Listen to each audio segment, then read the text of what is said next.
Good morning, evening, afternoon, Moss here. Hope you are doing super well on this fantastic day. It's always a fantastic day, but today, a very special day where we're celebrating fathers throughout the world.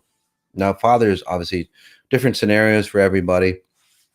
We're going to be talking about what an XI father is.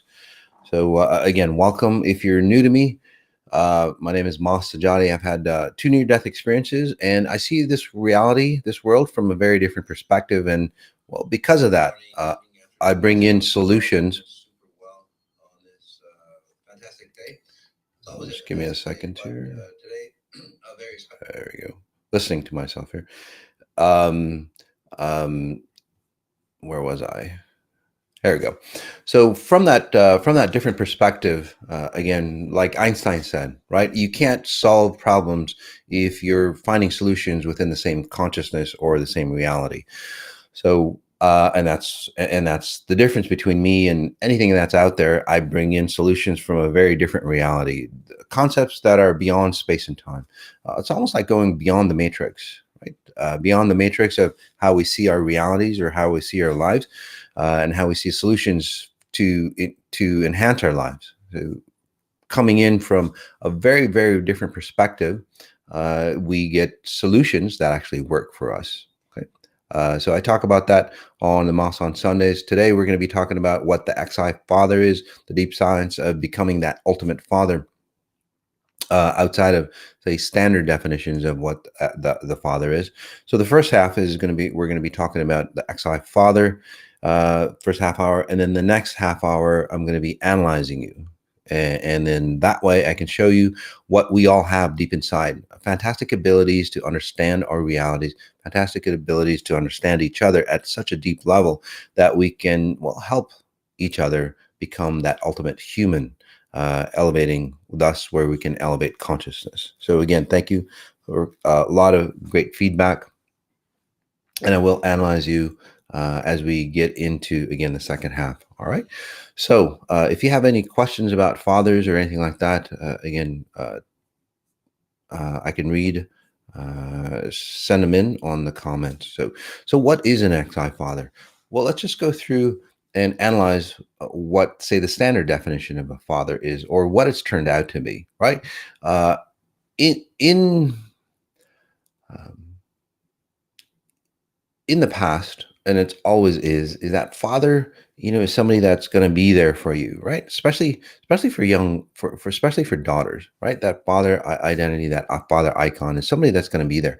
But through somebody's going to be there through thick and thin. In fact, I got this beautiful card from my 20-year-old daughter. Again, made me cry, on, on how how I helped her become, say, that strong young woman that she is. Many of you know her. She does sessions and so on. So and it was so touching. So a father is that icon, again, that say creates a strong, say, identity of who they are, that the children, right, their children, and even, the spouse or partner, help them become a strong identity of who they are. Okay, so that's the XI definition, and we'll get into that. We'll get into the details later, and then we'll also do a deep meditation on getting you into that XI fatherhood, even if you're not a father, say you're a mother, daughter, whatever, helping you reclaim whatever that you might have lost if you didn't have that, say, that complete father. So, and I know a lot of emotions are coming up right now as well as I analyze the group. So, which is good as well. A lot of healing coming on, or starting, or happening now as I speak. As a note, as I speak, I'll be working on you to help you become, again, that higher definition of who you are. So in standard definition, and in standard definition, father, again, is that icon that's supposed to be there to support. Okay, but what's happened now through society, and not just fathers, but overall, it's degraded it's degraded into just, say, something physical, right? What can you do for me? There's no definition or there's no support at an internal level because we've lost that identity. There's no support of who you really are at an intrinsic value. Okay? So what that means is your spirit, or your what I call your pure presence. Okay? There's no guidance on, well, how you're supposed to be at a higher version of yourself at a spirit level. And you go, well, there is, because my father taught me discipline. Yeah, and my father taught me to work hard, and my father taught me to be honest, and my father taught me to be nice to people, and, all those things that we think are of, say, good character, good judgment. And that's really fantastic. I'm not against that. We should all have good character. We should all be honest. And, but that's an outside surface. Now, if you've been with me with exponential intelligence, the body of knowledge that I tap into, kind of like a handbook of life for you to be your best possible version or your limitless self. But if you understand it from a much higher level, that's only a surface level, or that's only like psychology, or that's only a belief mechanism for you. Okay. But what about the deeper layers, the deeper understanding, the connection between your spirit body and then your higher version of yourself, your spirit body, if you want to call it. I call it your timeless state, and then your time bound body, or your human identity of who you are here. What about that connection, right? And that's what fathers and mothers, but in this case it's Father's Day, so I'm just going to be concentrating on fathers. What about that connection? And that's my definition of being, say, that ultimate father. That connection of knowing who you are at a much, much deeper level. Okay. And then some of you might argue, well, my father was really religious, or he was really spiritual. And then I knew, right? But even those individuals, those fathers, again, spirituality and religion as it turned into, say, again, a physical or psychological, say, platform or paradigm, right? And again, I'm not saying anything bad or good about it. I'm just pointing out that even those individuals who were, say, spiritual, or worse yet, say, religious, right? They fell into this groove of what the religion taught. So again, a lot of us, and again, not just fathers, but overall, that father figure turned into more of a disciplinarian figure versus, somebody who actually, say, enlightened you or connected the two of you together. Again, your limitless self, your timeless self, and then your time bound self, right? There was no integration. So, and you can tell that. And then through society, fathers have become, well, the support figure.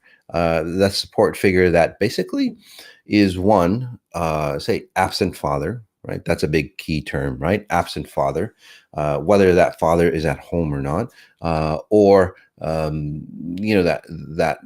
father that, say, just provides financially, because a lot of men nowadays, they're lost, and what they think is like, well, my kids or my spouse, they I'll give them finances.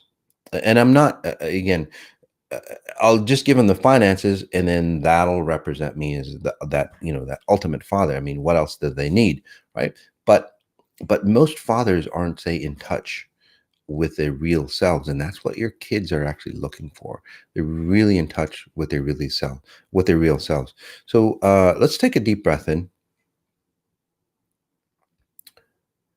And I know all our fathers are fantastic, even when they're not. And then in today's society as well, right? You look at all the sitcoms that are out there. The fathers, they're dumb. They can't do a thing. They can't even fix the house. They can't do a lot of things. So those representations, whether they're on purpose or not, this isn't the platform for it. Whether it's on purpose or not, there's so many sitcoms, or there's so many attitudes towards society that it's really, really degraded, fathers, fatherhood, men in general, right? um, uh, and and when that happens again, and kids especially watch that stuff, they look at their fathers very differently. I'm not saying we should stop doing sitcoms like that. Some of it's funny, some of it not so funny. But what about you? How are you going to be influenced by, say, what's out there, on all those definitions of what fatherhood is, right? Or being a father or being a man. So let's take a deep breath in. So, so that's that version of it. Let's focus in on, say, the deeper version, okay? And then separate the two. So, kids overall are looking for fathers as a support mechanism. That's for sure. Right? It's that icon that they can stand for. And for many individuals, again, that icon has turned into, say, something physical, right? Somebody that's there when your car needs fixing, somebody that's there when, you need money, somebody that's there that you can call at any time of the night and, they'll be there for you. And yes, that's fantastic. We can do that. But let's go even deeper. What if you were there at a deeper level, at a connection level, again, between your time bound, your timeless self? When your kids are growing up, the security that they need is just that security for your spouse that they need, that deeper connection, again, is just that. They need to know that the father is, they need to know that the man, the father that they're looking for, is secure in space and time. That might sound strange to you. It's like, well, how can that be? What does that mean even, right? Well, I'm not talking about the time that's on your wrist or, the time that's on your phone, but they need to know, they need to be present. They need to resonate in, say, the fourth dimension. And I know you think it goes way out there. It's really not. I'll put you into that state, by the way, in just a few minutes. I'll put you into that state and you'll see what I mean. But if you operated from that singularity, that single being, again, that separation, and what causes fathers and pretty much everything else, but in this case, again, fathers, what causes fathers not to be, say, complete for their kids or anybody else is that separation of myself, separation of that identity. Okay. So you have that timeless self, again, that time bound self. What really dictates really becoming that ultimate father is that connection with yourself. Okay. That ultimate connection, that integration of knowing who you are at such a deep level that you can't be shaken. You can't be destroyed. You can't be whatever's out there. And then if you're operating from that, say, standpoint, okay, the solutions that you provide, right? Say your kid has a problem, the solutions that you provide for them come from that instance of you being, say, again, that oneness, that singular being, right? Your kids see that, and your kids might go, wow, my dad solved this problem for me. But what happens is when you're solving the problem or situation or creating something, whether it's not a problem, whether it's something, a fantastic event or anything like that, out there, again, good or bad, when you're coming from that singular being of who you are, your kids, that's the best gift that you could give to your kids, because when they see you, they not only get the good work ethics, good honesty, good, all those traits that we need as humans, but they get to be that strong identity within themselves. That makes sense to you. And I'll tell you the difference. There's a lot of kids out there, right, that come from wealthy and not so wealthy families, and they become really, really successful. And then their parents, or they come to me and go, Moss, I'm not happy. Right. My parents taught me all the success mechanisms. I've got a good job, or even the other way. My parents didn't teach me the success mechanism. Whatever it is, it doesn't matter. But they feel broken on the inside. So again, it's not the physical, say, structure of what's happening here that dictates becoming that ultimate father. It's not about, say, playing baseball and all that stuff. Although again, that's necessary, but the deeper value that we need is that inner connection with ourselves. And that's what I'm going to do. I'm going to do a special meditation. We're going to take a little extra time for that. I just want to talk about my journey on that. I have 6 kids, by the way, and all beautiful kids. Really, really lucky to have them all. And those people who've seen me, it's like, man, you've got fantastic kids. It's not just like happenstance. It's just that there's an integrity, again, between my timeless self and my time bound self. And And people go, well, you're lucky, you've had the two near deaths and so on like that. But I went through a lot of garbage. I went through a lot of things that you guys have gone through, divorce, bankruptcies, um, illnesses, debilitating illnesses, all those things that we've gone through. Right. And a lot of fathers have gone through that as well, right? A lot of people have gone through that. But the difference is that I learned, I took those opportunities to, again, define the bullshit that was between my timeless self and my time bound self, right? I just cleared up all the stuff, and that's where that integration happened. And that happened again, about 10 or so years ago. And you could see the difference in my kids, right? Because, again, I was broken back then, before my near-death experiences. It doesn't mean that you have to have a near-death experience, by the way, to ascend higher. That's what I'm here for. I've learned the journey. I've gone through that space, and that's what I help you. I help teach you all. Uh, so I've gone through all that, and that's that singular being. And as I've say enlivened, I'm 60 years old, by the way. And many people go, obviously I don't look 60. That vibrancy, that health, again, that's an interaction mechanism with your kids, right? You can also tell that you're that ultimate father is, in my story, is like, my kids always invite me to go do things with them. Not like, hey, mom, we're going to go do things, or hey, dad, we're going to go do things. You stay home because we just want that. My kids actually ask me to do things with them. We go play volleyball. They always invite me, the bunch of kids. Well,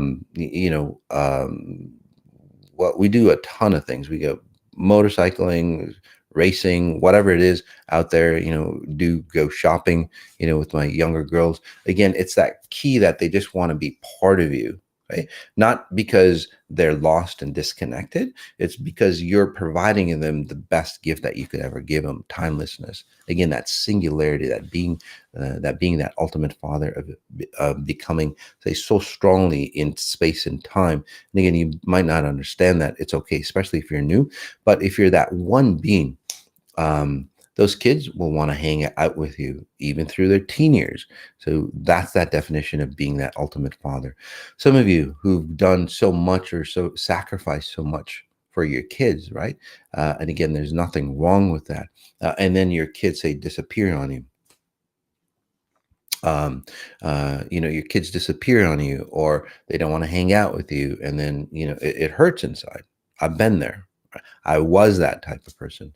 Again, it's like you provided everything for them, right? You sacrificed everything. It's like, shit, and then it's like those kids, it's like they would rather do something else, something that's menial and all that. And again, it hurt. But I didn't blame the kids. I looked at myself. It's like, well, what is it inside me that's allowing my kids not to hang out with me? And again, you go, well, I'll be a better person. I tried that. So, and out of that, I became a better person, more, more, a better version, again, society's version of that. But what I found out, again, is that interconnection with your deeper self. And it's not that interconnection of your hurt self, it's that interconnection of your pure potential that's out there for you. So, uh, and as we get into this meditation, I just want to take some time to get into a meditation. It's just a longer meditation for all you fathers, and then um, all those kids that, say, that grew up, all you, that are on the call or even listening here as a recording, that time of, say, healing, if that father, say, wasn't the best. Okay. And it's not like it's their fault. They probably did the best they could for where they were. So let's go through that process, shall we? Let's just take a deep breath in. And again, notice where you are. Just notice anything around you.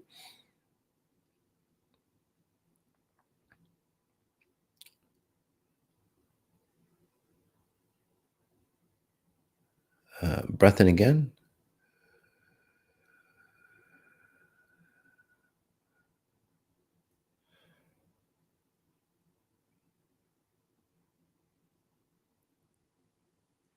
And then notice your kids.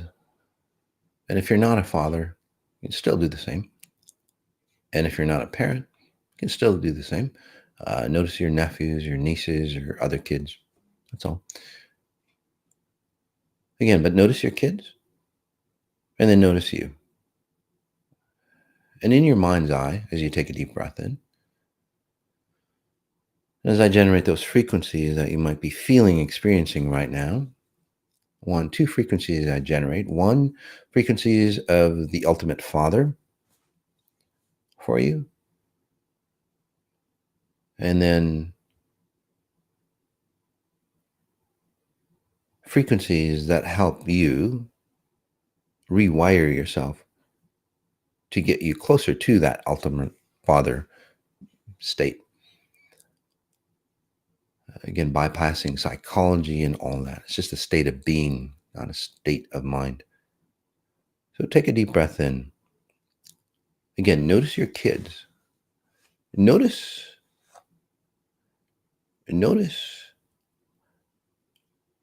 where your kid, your child, your children, even if they've crossed, let's work on fathers who've lost their kids.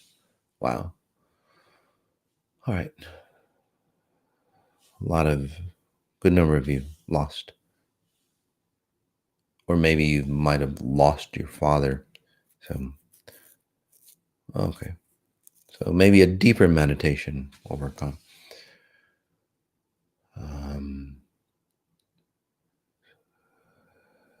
And I'll talk about my abilities in a bit. But for now, take a deep breath in. So, notice you. There we go.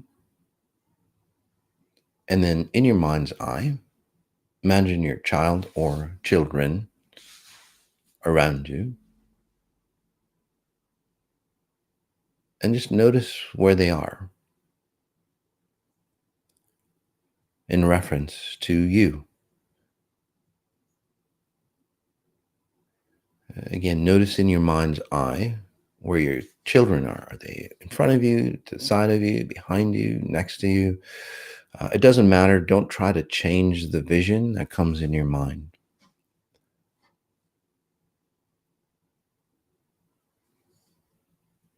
Are they above you? Are they below you?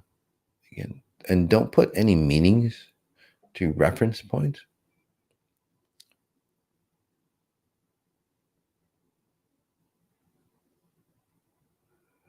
Breath in again.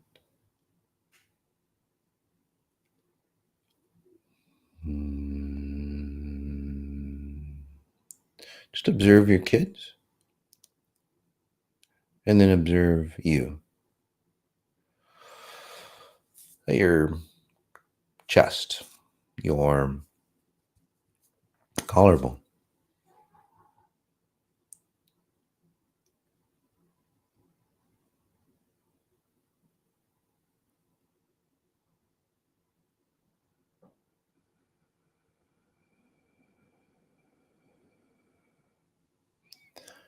This is in psychology.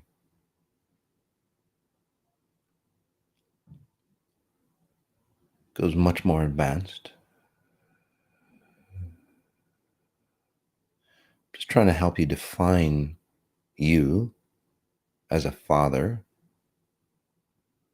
or as a child.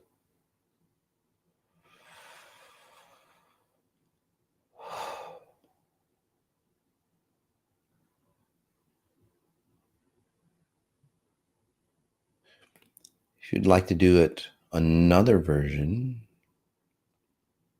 notice your father.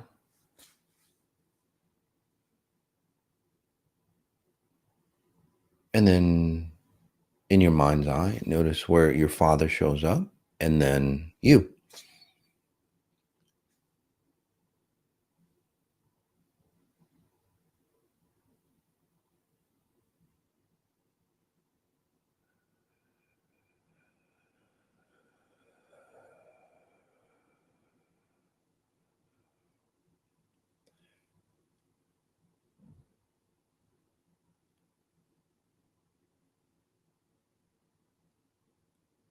So let's see if we can help you, one, bring that brilliance of your father to you, no matter where they were, to help you fulfill, say, your need of that ultimate, say, that XI father.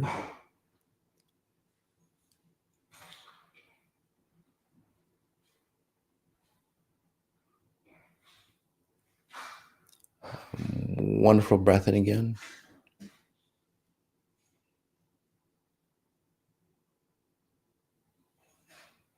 And then for those who are fathers,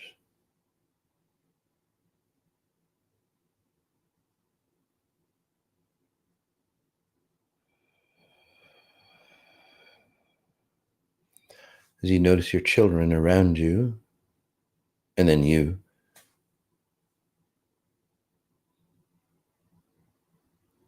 helping them help you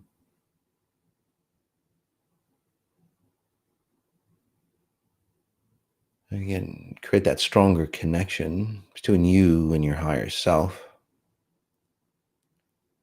where you can expand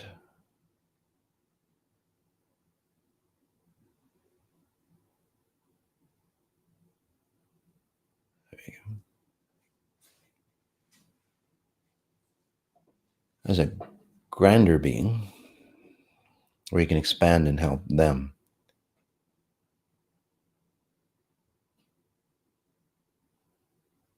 So again, notice your children around you. Notice where they are. Doesn't matter where they are in reference. So don't attach any meanings to it. They're just reference points on different realities that you see your kids or your kids see you in this scenario. It's how your kids see you. Okay. And again, below you, behind you, there's no meaning. You're not like above your kids if they're below you. They're just the reality that exists is somewhere below you. So, or if they're above you. So again, they're just realities in space and time, certain coordinates that they see you, you see them. Okay.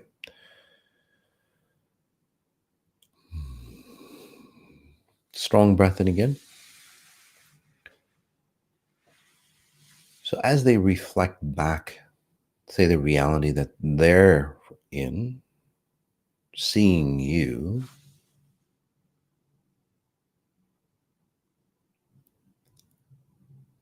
so again, they're projecting what they're seeing you. That's why they're in different places. They're projecting how they see you through the lens that you've created for them. So as you take a deep breath in, and you don't have to know the signs, no worries. Just feel and just be. For those who are in that space, just walking you through the signs.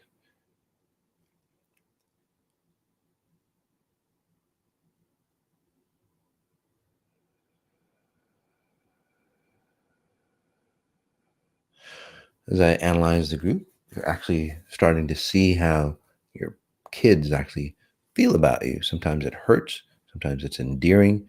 Again, it is what it is. Just observe it. You can get emotional on it if it's negative, and then do something about it. And again, it's not about your kids. It's about how you're reflecting back. So as we take a deep breath in again, how they see you,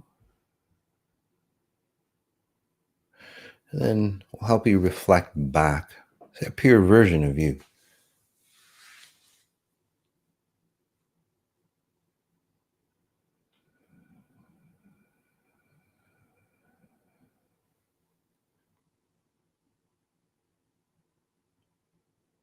So again, adjusting your frequencies in the proper way So they see a higher version of you, even if you're not there yet.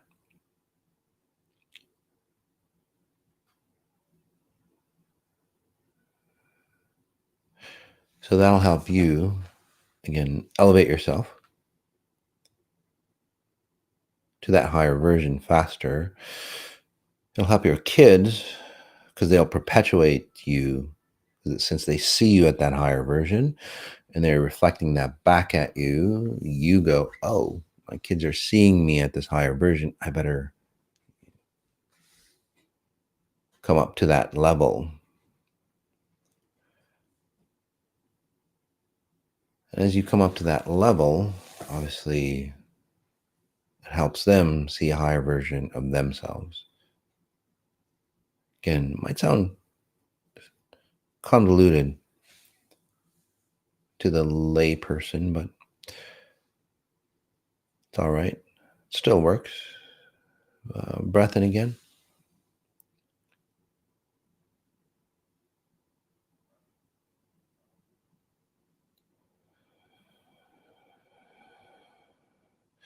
By the way, you're not adapting to your kids.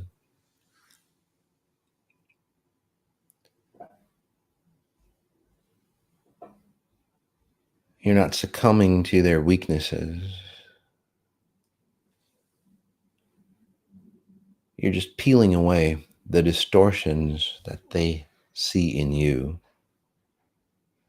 As you peel those distortions away, you become a brighter light of your own self. Again, this isn't adapting to their needs because that just creates weak children or a weak spouse.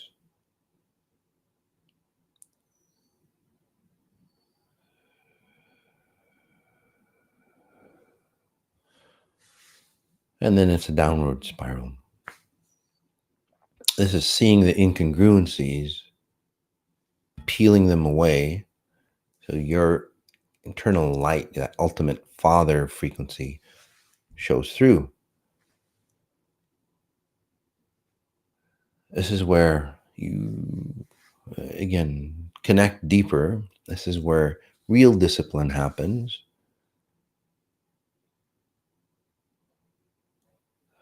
Breath in again.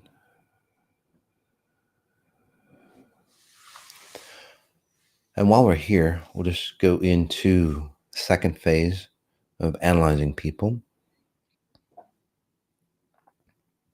But before we do that, let's just take a few minutes. We always work on the leaders of the world, including fathers today.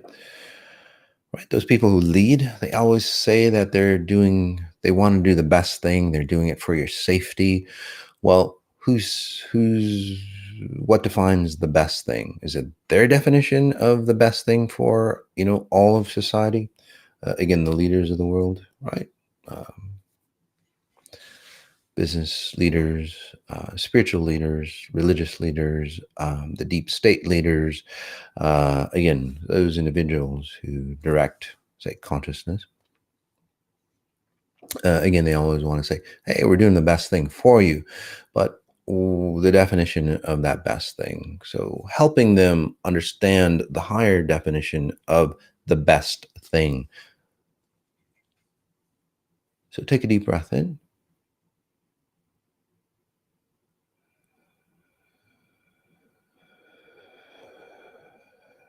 You can focus in on any leader if you'd like.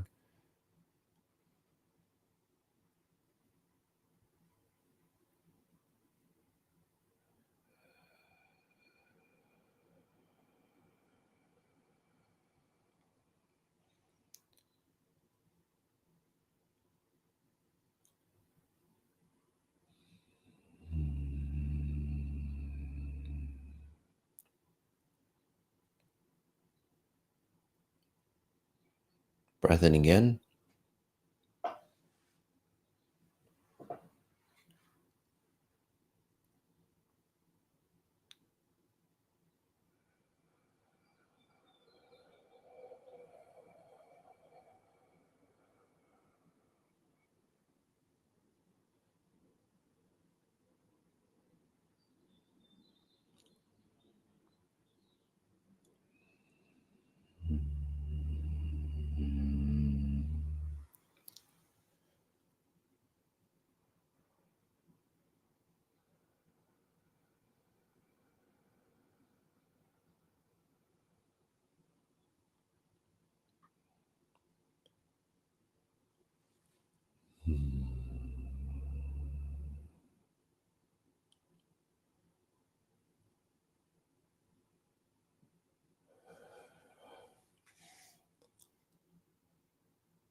All right.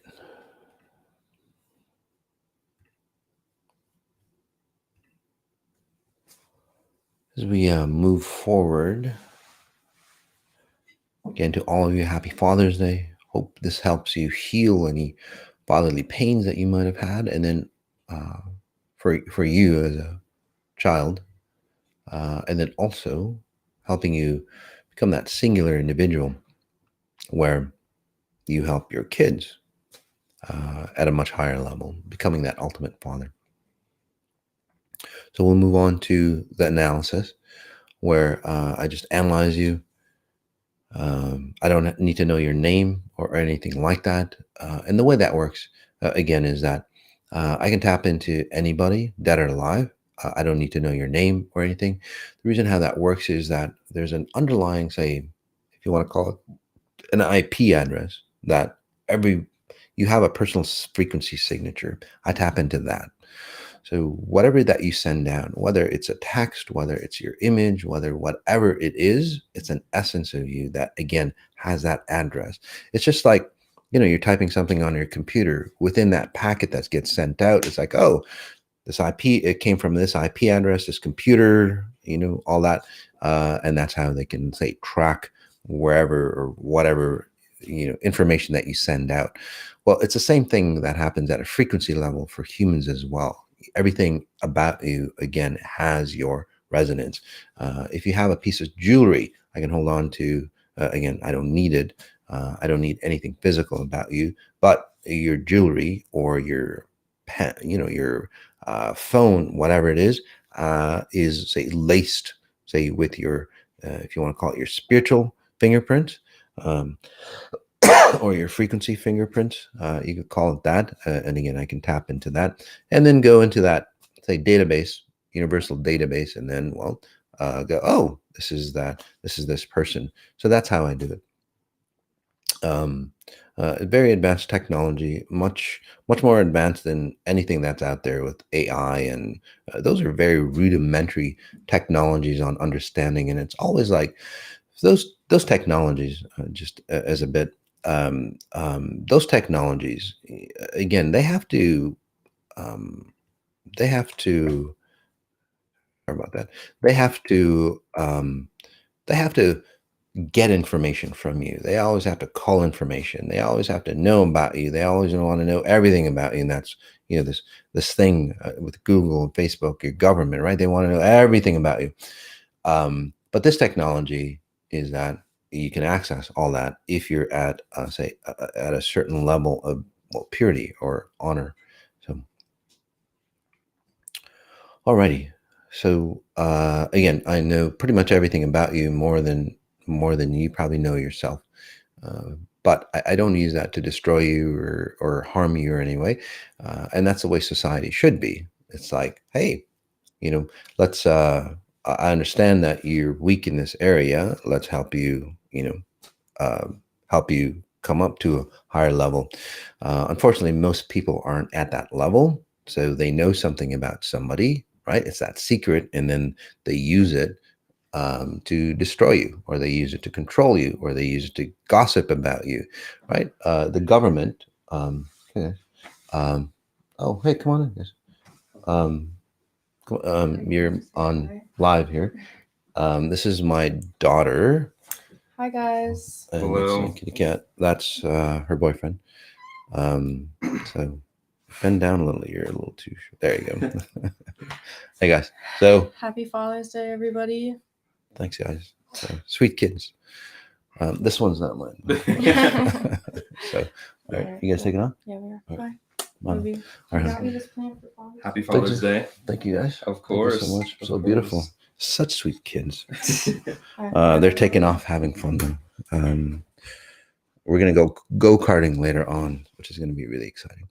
But anyway, what I was saying is that and observe yourself, because most people go, well, the government wants know everything about me to control me and all that. But what about you? Do you want to know gossips about your friends and your family and all that stuff? So what do you do with that gossip? right? Do you use it to enhance them? Do you use it to say help them out? Do you use it to, or do you just keep it secret and then look negatively because you know their truth, right? So the government does the same thing for you, and then you hate it, right? You hate other when other people talk about you and all that, but then you do the same thing, right? So are you that individual that can handle just looking at you and just there's no judgment? So when I analyze you, again, there's no judgment. I just see it. If you're red, I say, hey, you're red, or green or yellow, and again, I don't go, oh shit, red is bad. Red is you should be shameful for what you've done because you're red and all that bullshit. I just say, hey, you're red, and if that's good for you, that's great. If it's not good for you, then let's help you change it into something else. So as I again read you, I have to read this. This is Masati with Exponential Intelligence, Sunday. What is it? June 20th, 2021. I'm not a medical doctor. I don't diagnose or heal. I can scan your frequency signature and tell you what I see. Please consult your doctor for professional advice. If I give you financial advice, as I'm reading you, again, I'm not a financial analyst. I'm just telling you what I see. If you ask to be scanned today, you're agreeing that we may use your session on any public media to help inspire others to be their best self. So remember, if you want to stay private, if you don't want us to share your session, then don't ask to be scanned. It's pretty straightforward, okay? If you do want a session, I do private sessions all the time, although I'm booked, so you can get on the waiting list and we can have a private one-on-one, all right? All contents are protected by copyright. You may not use our content in any way, shape, or form for any purpose without my written permission. And then also, if you ask to be scanned, just please just enter it only once. Otherwise, it messes up the chat queue. And then if I see too many of that same person, I won't scan you anyway. So, and if you've been here before, I've scanned you on Moss on Sundays. Again, let somebody else have a chance. All right, thanks. So with that, Kara, Kara E, Moss, please scan me, Orange, whoever that is. Is it Kara? Kara, sorry about that. Kara, Orange. So Kara, there's always 1, 2, 3, 4. There's like 3, 4 personalities of you. So, and again, if I read you, analyze you guys, please comment back. I know I'm accurate. I don't need confirmation, but it's good for you to understand, and it's good for the non-believers or the scientists to go, hey, how the hell does this guy know? And then also, it's good for those people who are up and coming to go, oh, that's how he did it, right? Because you're opening up that pathway. By the way, I do analyze 2 individuals at the end of each month, back and forth, one-on-one, interview style, so you can actually see how accurate I am. So if you're interested in that, or if you don't believe me, again, the last Sunday of every month, I do one-on-one sessions on 2 people.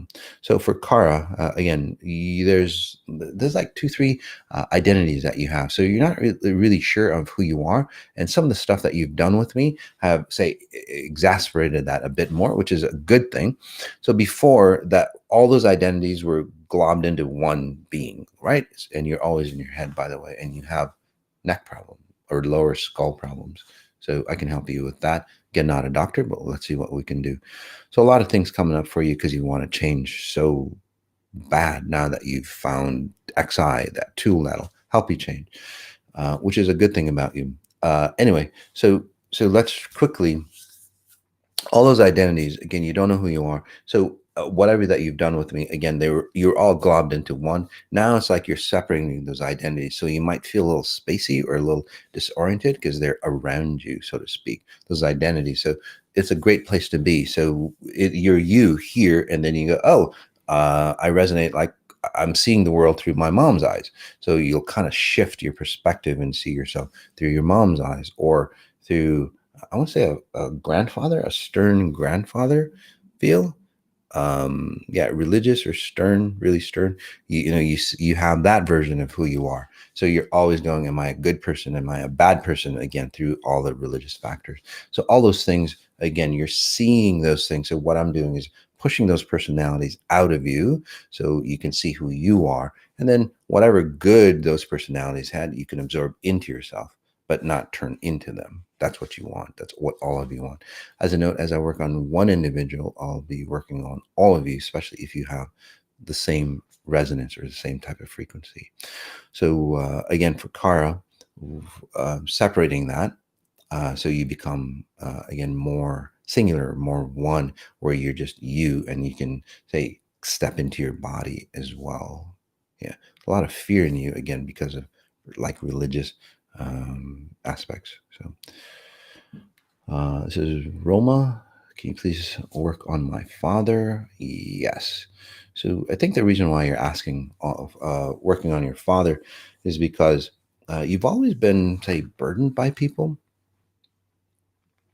You've always, like, say, lost your life, or you're always following other people. So if it's not your father, it could be your spouse or whoever, right? And then basically you're that support person for people, and then you don't have a life. You literally live for other people. And if there is nobody in your life, then you feel really, really empty. And then you'll go find somebody to, say, support. So again, through this phase of XI, whatever you've done, you've actually like started to, say, separate that identity and go, wait a second, this is my life. I might need to, go on my own a bit and understand who I am a bit.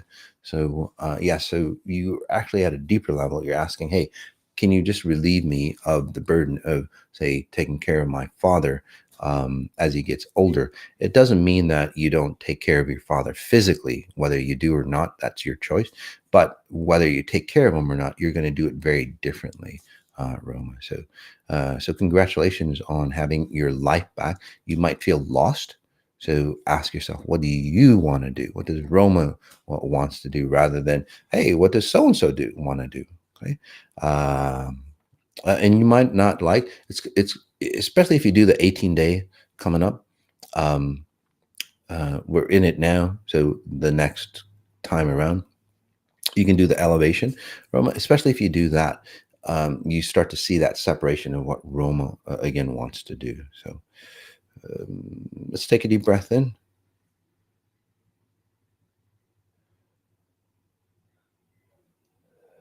This is Sarat.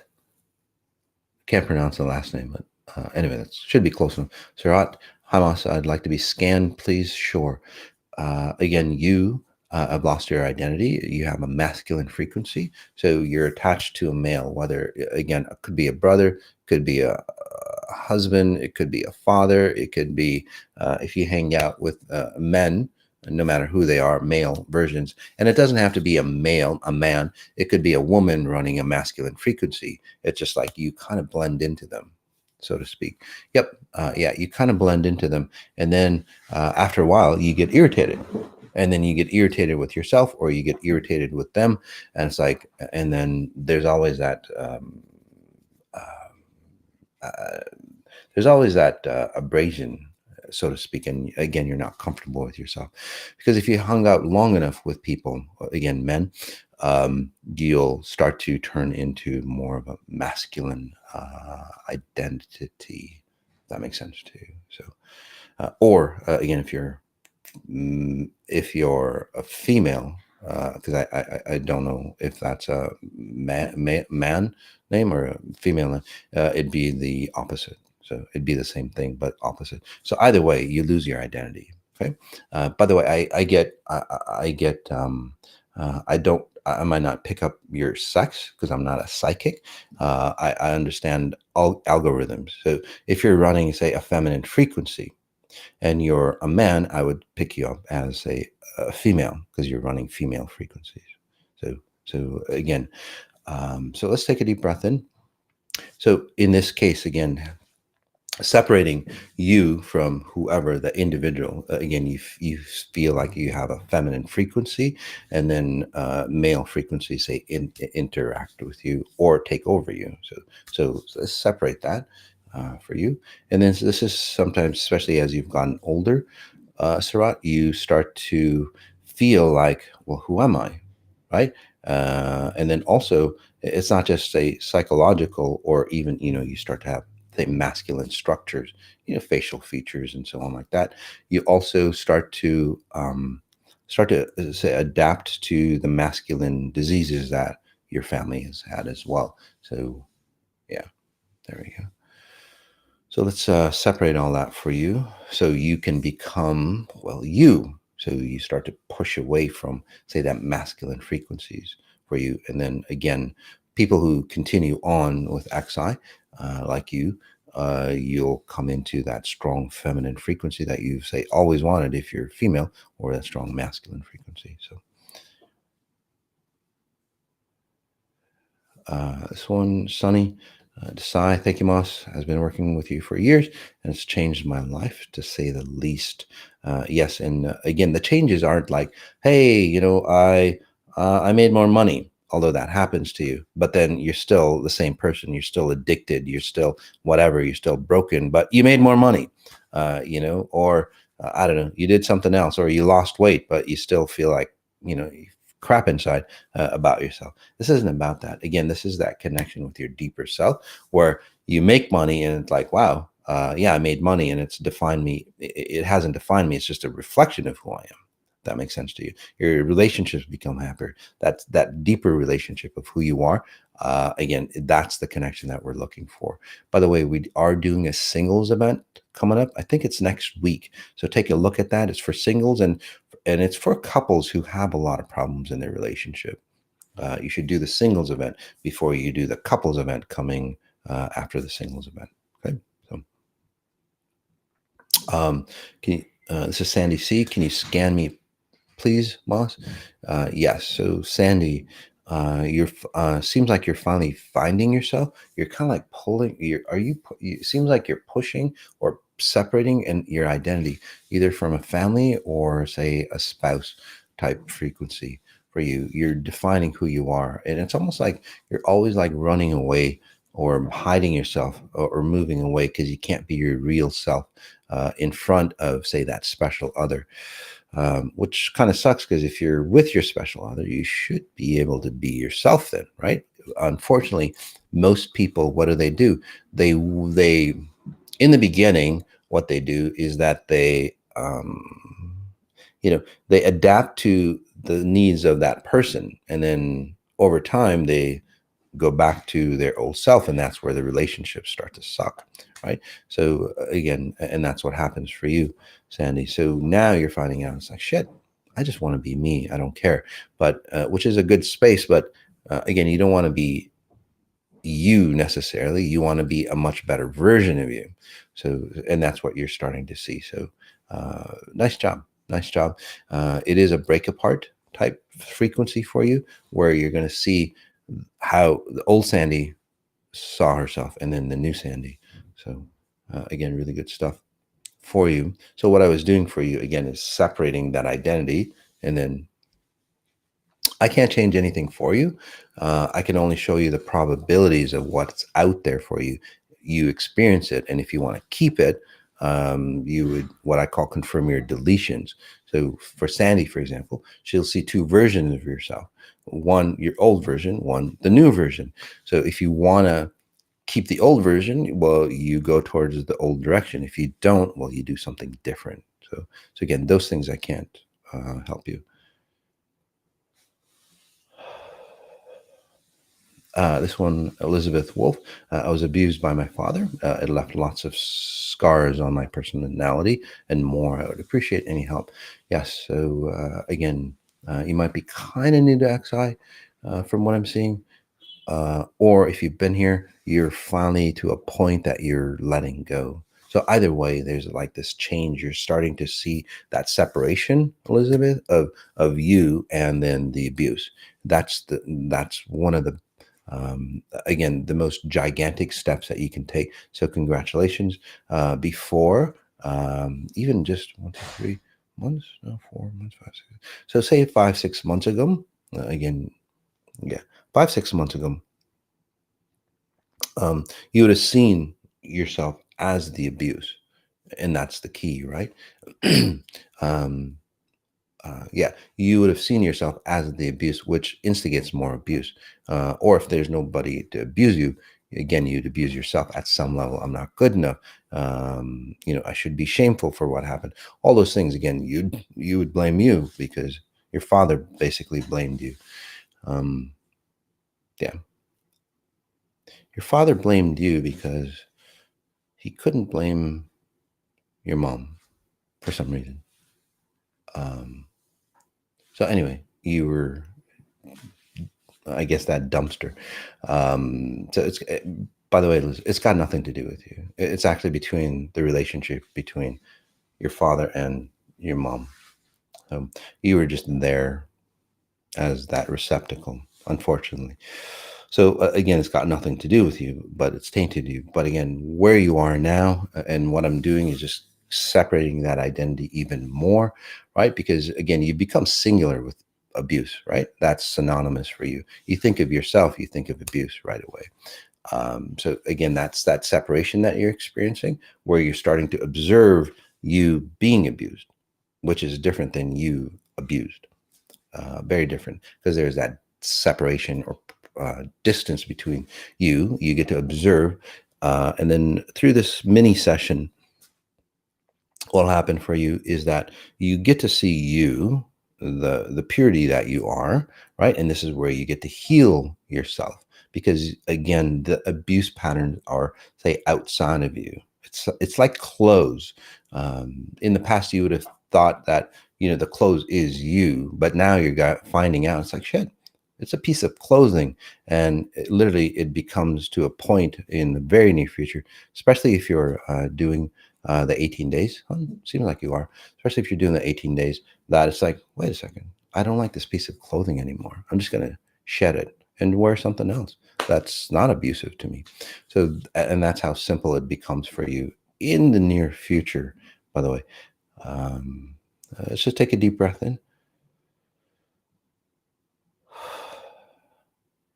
Sometimes it's hard, by the way, because that identity that's been with you since, I want to say like shit, 4, 5, 6.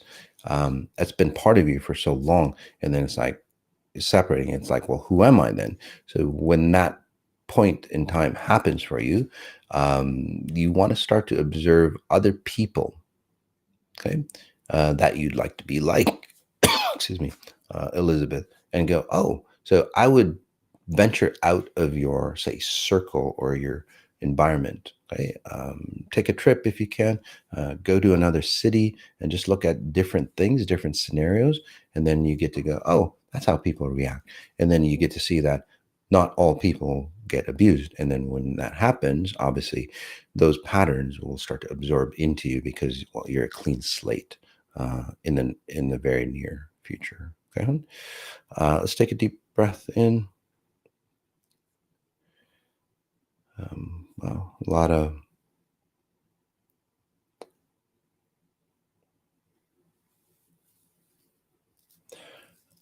this is Nanale. Science says we have memory from our genes. XI says that as well, and it goes much deeper than what the science that they know. Your gene pool, your gene structure, your DNA is always adapting to its environment every second. It's just adapting to its environment to create itself, the next best version of itself. Fortunately, survival methods, for example, right? We use anger to say survive. Your DNA when you're a little kid looks, oh shit, father was the dominant person in this state, and he was angry all the time, right? Your genes go, oh, in this environment means that in order for me to survive, I need to be angry all the time. So what do? In order for you to survive, you would have to create anger for you in the future. So that's how adaptive your gene structure is. There's a lot of people, again,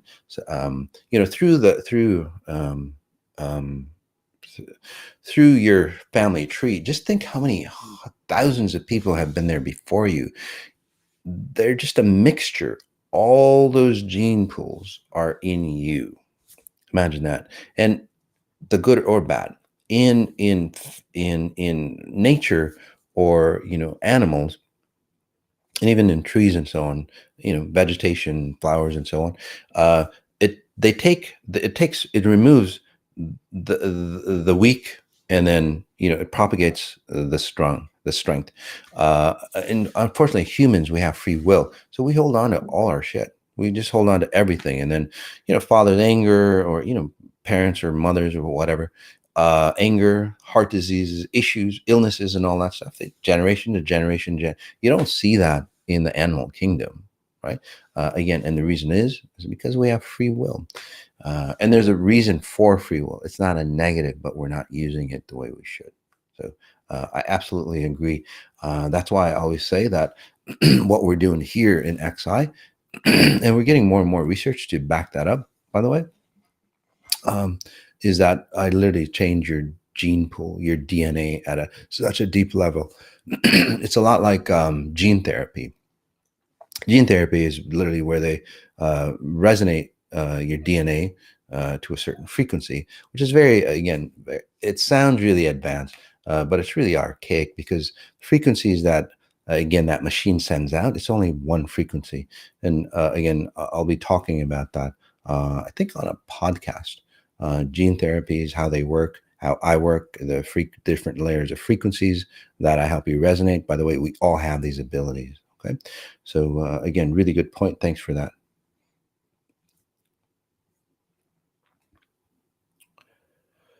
This one is Delana Thomas Moss. Can you scan my 11 and 14-year-old daughters? Yeah. So your 11-year-old feels like a boy to me. Very yeah, very scared on the inside. So again, she's created a masculine identity to support. So the father kind of, well, I would say non-existent, because there's no, say, frequencies there, just kind of like a block, right?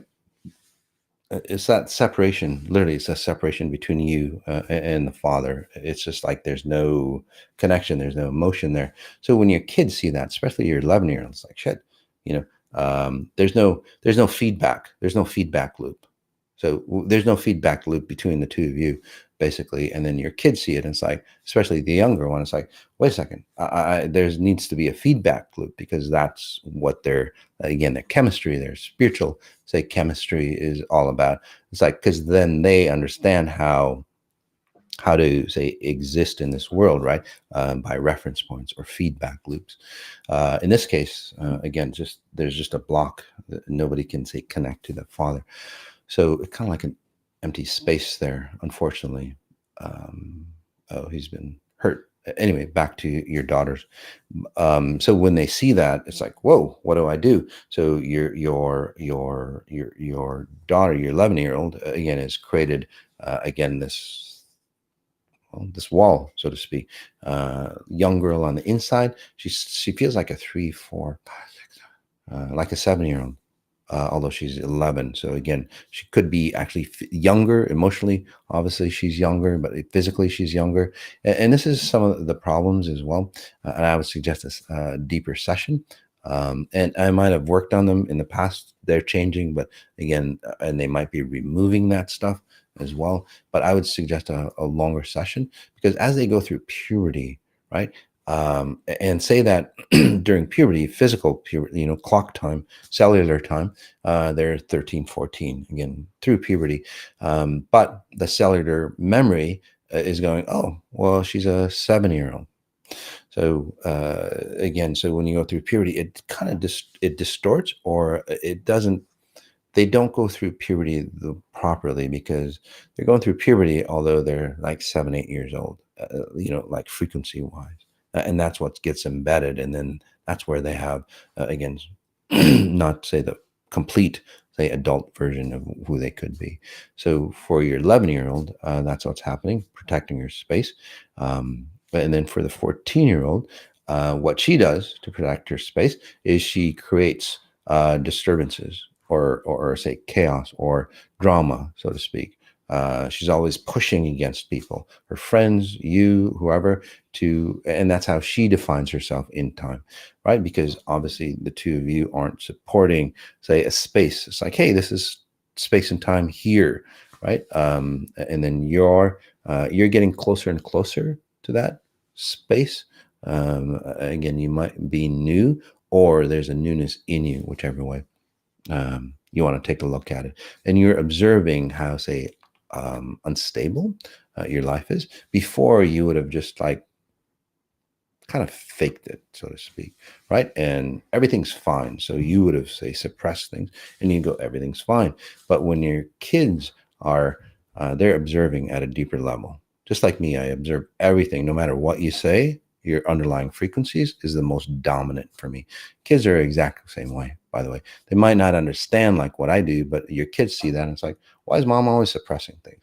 So again, when you suppress your older daughter, basically she doesn't get the feedback loop. So again, you always need feedback loop, right? So she always has to shake things up, so to speak, to feel like there's like she's here and she's safe. But when you're always creating drama, it feels more unsafe to her. So she would have to create more drama to feel safe. Again, it's not a good loop. So what I was doing, and it took a little longer time again for you guys to understand the deeper reasons why stuff happens. It just took a little longer time just to, say, strip those patterns off them and then reset them to their default state of how they operate. So what they'll most likely do is they'll look at you, they'll look at the father and go, you know, those aren't the right type of patterns. I need to stick to my own a default pattern. So we always have a default pattern, by the way. So all right, guys, I could go on and on.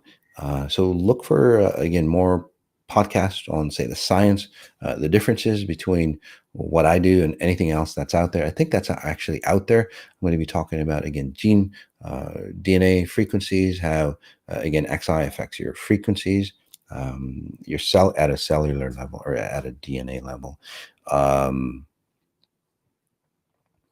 Oh, this last one. Can you scan the right side of my body? Sure, Stella. Yeah. So basically, you hold on to death. Basically, however you want to see it. If you want to see your spirit, there's a, say, a spirit or a ghost on. Is it on your right side? Yeah. So it seems like it's on the opposite side. Yeah. So it'd be on the left side of you, but your right side would have issues, so to speak, right? Because you think your left side is normal, but it's really not. Your left side is of somebody else. So again, whether you define it or label it as a ghost or an entity or, a dead person or a spirit, or whatever it is that you experience, it literally is just you're operating, half of you is operating from another frequency. Right? Your cellular being, again, is thinking it's somebody else, and the left side of you is a plug-in. So people, like, if you hang out with especially people who are, say, crossing over, you'd feel that feeling on the left side. Your right side would react to it because the right side is you. Your right side has a lot of issues because, again, it's not resonating with the left. Over time, though, if you continue with this pattern of something else taking over you, your whole body will be consumed. If that makes sense. Before, it was just a little piece of you, but again, over time, again, your whole body will be. So I would suggest, again, a longer session. But for now, what I was helping you with is like literally just separating you because you're at a level, again, whatever you've done, where I can just separate you and it won't distort you. So, and that's why your experience, and that's why you're saying, hey, can you feel my right side? I think there's something right, because now you're observing that there's literally, you're split in half. So at this point, let's just take a deep breath in. We'll just disconnect you. So whatever, say, blends into you can't blend into you anymore. There we go. 1, 2. Oh, it's your father or your grandfather. They never left you, let's just say. It's a masculine figure. So let's cross them over. You have nice abilities to connect to the dead. And again, the dead in XI definitions, not the woo-woo garbage. There we go. Yeah. So again, comment back on how you feel. You'll probably feel even right now, just like you're whole. Does that make sense? So really nice job, by the way. All right, guys. Again, singles event coming up next week, couples event after that. Midway in the 18 days. Really good stuff, really a lot of transformations, a lot of other things coming up for you. So sign up for the newsletter, subscribe to YouTube so we can keep giving you the free content. And then tell your friends about it. A big thing it's really near and dear to my heart is I need help. And we tried to do that yesterday, technical issues that we had. So we're going to redo it for you. Again, I need help. It's for those individuals who've had, kids, a ton of kids nowadays a ton of parents coming up to me and going, "Hey, Moss, my kids are abusing themselves, or they're hurting themselves, or their personalities change, or it could be you as well." So that is that event. I need help. So understanding the science behind that, why the kids would abuse or hurt themselves, and have personality changes. So yeah, like this one, my son and daughter feel lost. Would love your help on them. Again, those do the I need help scenario. Okay. Event coming up. All right. It is a free event for you. All right, guys. As we end, notice what you notice, and then notice the details of what we're noticing. Peace.